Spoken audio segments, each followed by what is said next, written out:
game show. Oh, Jesus.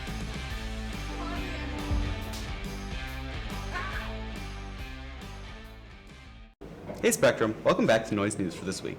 Let's start off with the only announcement for our second to last week of school. Friday at 5:30 p.m., the NHS and NJHS induction ceremony will take place. Then at 7, the choir concert. That's it for announcements. Next on today's agenda, a story on the water quality of a nearby town, Otsego. Above average levels of manganese have recently been discovered in Otsego's water, which made some residents worried. I'll send it over to Isaac and Layla for more information. One of Elk River's neighboring cities, Otsego, has high levels of manganese in its water. Kurt Needlemeyer, Otsego's utility manager at City Hall, gave us insight on the issue. The Department of Health has provided a guidance level for manganese, which is a mineral in our water, that we have higher levels of manganese because of the aquifers that we're in. Before we can look at getting rid of our manganese, we need to recognize where it is. A lot of times that I'll recommend where you can see it is if you lift up the back of the toilet tank. There's a good area for it to settle out. Black staining, that's generally an indication of manganese. Though lowering these manganese levels is not required by the state, City Hall is taking action to fix it.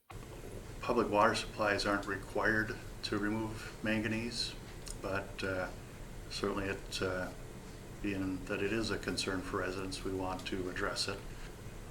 Other steps that we're taking is looking at additional water sources, which we're looking at putting in well 10 this year. But what steps at home can we take to get rid of the manganese in our water? There's also softeners and various water treatment in-house filtration that can remove or assist with that reduction. Just an individual pitcher filter, they're very reasonable, under $100, under $50. Yep, softeners is a method of reducing manganese. High levels of manganese in a city's water impacts, well, I would say it impacts everybody. but the city is taking steps and making recommendations to get the levels down. This has been Layla and Isaac, Noise News. Great story, crew. Next up, we have a story on the construction on the highways around Spectrum. Take it away, Evan and Kaylana. In the upcoming years, Highway 169 is going to be undergoing construction, and this development will greatly affect students who have to use the highway to get to school. It will be a 4-year project suspected to be finished sometime around 2026. I think it's going to be in my way kind of, and it's going to take me a lot longer to get to school, which is going to be difficult. Whether you come from Zimmerman, Otsego, Big Lake, or just the other side of the highway here in Elk River, this new construction will affect your travel. Yeah, I'm probably going to have to go a back way or something, so I don't have to wake up a lot earlier. Not at all, because I don't need to go that way. The construction has forced many businesses to either move or fully shut down. For example, the Salvation Army store has been relocated right next to Menards, and the KFC has completely been shut down. Well, I kind of got laid off from KFC, so I don't work there anymore. Well, I got a very nice text message saying I don't have a job anymore. And I was offered another job somewhere else, but I did not take it, so I'm not working at all.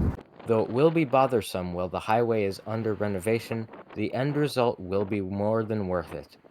This has been Evan and Kaylana, Noise News. Thanks, team. Next up, one of our elective classes is going through some changes, and chances are you've heard a little bit about it. And especially if you're a member of this elective. Here's Jordan and Taylor with the scoop. Figuring out what to do after high school is a hard task that everyone has to do. There are many ways people can prepare. One that has helped many students at Spectrum has been AVID. AVID is a college prep class. AVID is a class that is to help students develop sort of some of the soft skills that are really important for college. So in AVID, we work on learning life skills that most of the other classes wouldn't teach you or don't get around to teaching you. AVID has impacted many people, causing them to form opinions on this change.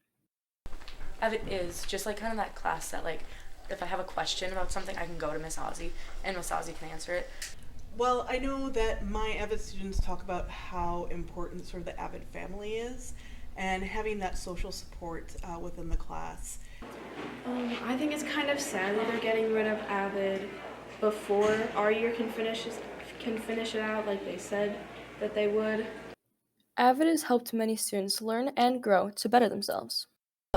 I've learned taxes, finances. We took one college, then we did a career with that. We figured out a job, and then we took how much we were going to make, and then we bought a house. Critical thinking skills and critical reading skills. It's helped me personally because I don't always know how to do certain things for homework, but we have CSGs for that, and we have like the whole class helping you work through it. Although it's disappointing that students in AVID will lose the family aspect of it, everyone will have somewhat of an AVID class to help prepare. This has been Jordan and Taylor, Noise News. That's going to be it for this week's Spectrum. This has been Natalie. And Auric. Keeping you in on the noise. Almost summer. Yeah. Yeah.